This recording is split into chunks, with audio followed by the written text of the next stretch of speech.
आज आपण चर्चा करणार आहोत doctor Vitthalrao Vikhe Patil medical college and hospital Ahilyanagar.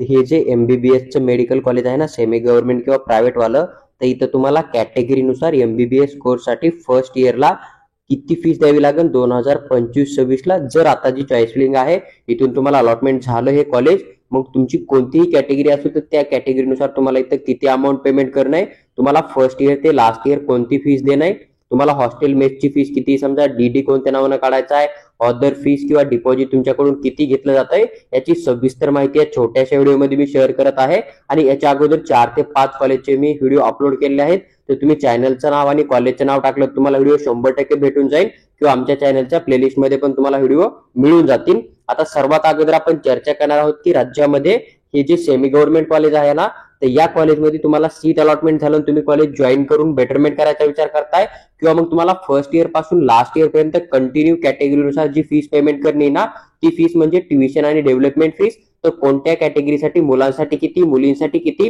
याची सविस्तर माहिती चेक करूया. आणि नंतर आपण चर्चा करणार आहोत की ज्यावेळेस आपण स्टेटस रिटेन्शन फॉर्म भरून आपलं ऍडमिशन याच कॉलेजमध्ये कन्फर्म करणार आहे ना, तर त्या तुम्हाला कोणती फीस देणं आहे, आणि एक टाइम देणं का मग दरवर्षी द्यावी लागते, आणि एक टाइम देणं तर किती देणं, डिपॉझिट आहे तर किती डिपॉझिट आहे, आणि तुम्हाला परत कधी मिळणार त्याची सविस्तर चर्चा करूया. सगळ्यात अगोदर जर आपण बघितलं या ठिकाणी चेक करू शकता, तुम्हाला पहिला डीडी जो काढणं आहे ना, डीडी नंबर 1, तो तुम्हाला ट्युशन अँड डेव्हलपमेंट फीसचा काढणं पडतं. आता जर आपण विचार केला, समजा ओपन कॅटेगरी मधून मुलांसाठी किती फीस आहे, तर 13 लाख रुपये तुम्हाला ट्युशन आणि डेव्हलपमेंट फीस दोन्ही मिळून बघायला मिळते. आणि आता ओपन कॅटेगरी मध्ये कोण येतं, तर महाराष्ट्र स्टेटचा विद्यार्थी ज्याच्याकडे की फक्त महाराष्ट्र स्टेटचं डोमासाईल आहे, बाकी कुठलाही कॅटेगरीचा डॉक्युमेंट नाहीये, किंवा मग असा विद्यार्थी जो की रिझर्व्ह कॅटेगरीमध्ये येतो SC ST कॅटेगरीला सोडून, आणि त्याचं इन्कम 8 लाखापेक्षा जास्त आहे, मग मुलगी असो मुलगा असो तर ते सगळे ओपन कॅटेगरीमध्ये येत आहे. आणि ओपन कॅटेगरीचा मुलगा असो मुलगी असो त्या सर्वांना 13 लाख रुपये जी आहे ती दरवर्षी या कॉलेजची ट्युशन आणि डेव्हलपमेंट फीस पेमेंट करणे. ही फीस तुम्हाला फर्स्ट इयर ते लास्ट इयर पर्यंत पेमेंट करावी लागते, ही गोष्ट लक्षात ठेवा.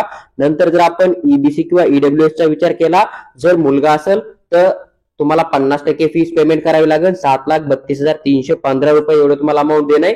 जर मुलगी असेल तर तुम्हाला फक्त डेव्हलपमेंट फीस देणं आहे, जी की 1,64,629 रुपये तुम्हाला या ठिकाणी बघायला भेटेल.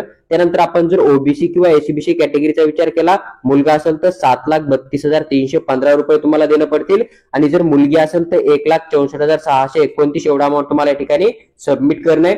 जर नंतर आपण VJ, NTB, NTC, NTD, SBC कॅटेगरीचा विचार केला, तर फक्त मुलगा असो मुलगी असो या ठिकाणी डेव्हलपमेंट फीसच पेमेंट करणं आहे. तर 1,64,629 रुपये तुम्हाला जे आहे ती या ठिकाणी पेमेंट ऑफ फीस देणं पडेल.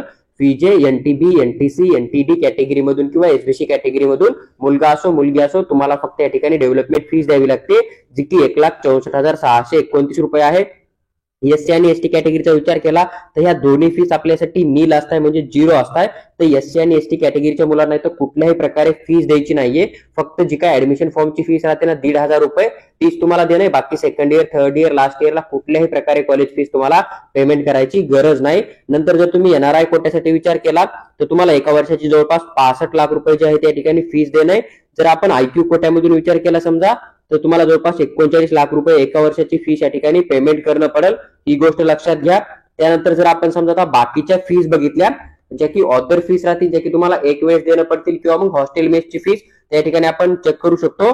बॉईज हॉस्टेल असेल तर या ठिकाणी तुम्हाला जे पेमेंट करणं जवळपास 1 लाख रुपये पर इयर करणं आहे. गर्ल्स हॉस्टेल असेल तर तुम्हाला या ठिकाणी 1,25,00,000 जे आहे ते पेमेंट फीस करणे, समजा 1,25,000 रुपये तुम्हाला या ठिकाणी देणं. आणि या ठिकाणी ते इन्क्लूड मेस म्हणजेच गर्ल्स हॉस्टेलमध्ये हॉस्टेलची फीस, मेसची फीस दोन्ही मिळून तुम्हाला 1,25,000 रुपये देणं आहे. बॉईज साठी तुम्हाला फक्त हॉस्टेलची फीस या ठिकाणी 1 लाख रुपये देणं आहे, ही गोष्ट लक्षात ठेवा. नंतर तुमच्याकडून एक सिक्युरिटी डिपॉझिट घेतलं जाणार आहे, मग ते कॉलेजचं डिपॉझिट असेल, हॉस्टेलचा असेल किंवा त्यांच्या लॅबचा असेल, तर 50,000 रुपये तुमच्याकडून डिपॉझिट घेतलं जाणार आहे. सगळ्या कॅटेगरीसाठी ऑदर फीस जी आहे ती सेम असते, मग हॉस्टेलची असेल, मेसची असेल, डिपॉझिट असेल, बाकी दुसरी समजा युनिव्हर्सिटीची एखादी छोटी मोठी फीस असेल तर सर्वांसाठी नियर बाय सेमच राहते, ही गोष्ट लक्षात ठेवा. तर जे काही डिपॉझिट जे नाही तुम्हाला या कॉलेजमध्ये ते 50,000 रुपये देणं आहे. ज्यावेळेस तुमची डिग्री कंप्लीट होईल त्यावेळेस ते डिपॉझिट तुम्हाला जे आहे ते रिफंड दिलं जातं.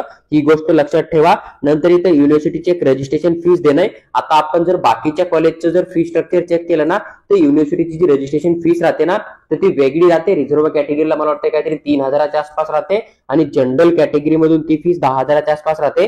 पण या कॉलेजने या ठिकाणी सर्वांसाठी 20,000 रुपीज सेम अमाऊंट मेन्शन केलं तुम्हाला बघायला भेटेल. फक्त जे विद्यार्थी आयक्यू किंवा एनआरआय कोट्यामधून जातील ना, तर त्यांना 1,00,000 रुपये या ठिकाणी सबमिट करणं आहे. ही गोष्ट लक्षात ठेवा. नंतर तुम्हाला या ठिकाणी युनिव्हर्सिटीचा जो काही डेव्हलपमेंट फंड असेल किंवा डायरेक्टर मॅनेजमेंट फंड असेल किंवा जे इन्शुरन्स असेल ना, त्यांची फीस देणं जी की तुम्हाला एक टाइम देणं आहे. 5,000 रुपये तुम्हाला पेमेंट करणं आहे. तर जी फीस तुम्हाला दरवर्षी देणं आहे ती फक्त ट्युशन आणि डेव्हलपमेंट फीस आहे. ही गोष्ट लक्षात ठेवा. आणि तुम्हाला डीडी 2 काढणं आहे, ट्युशन फीसचा काढणं आहे आणि दुसरा जो आहे तो ऑदर फीसचा डीडी काढणं आहे.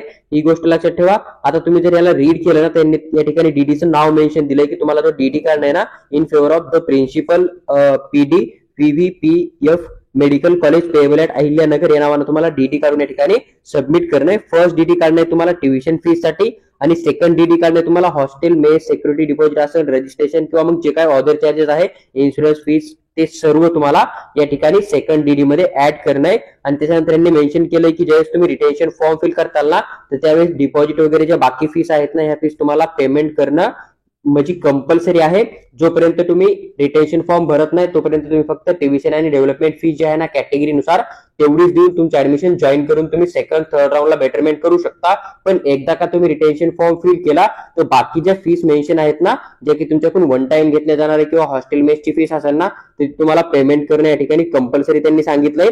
आणि या कॉलेजनं अजून एक मेन्शन केलंय की 150 KB खाली तुम्हाला डॉक्युमेंटची साईज ठेवून ओरिजिनल डॉक्युमेंट जे आहे ना स्कॅन करणं आहे तुमच्या PDF मध्ये.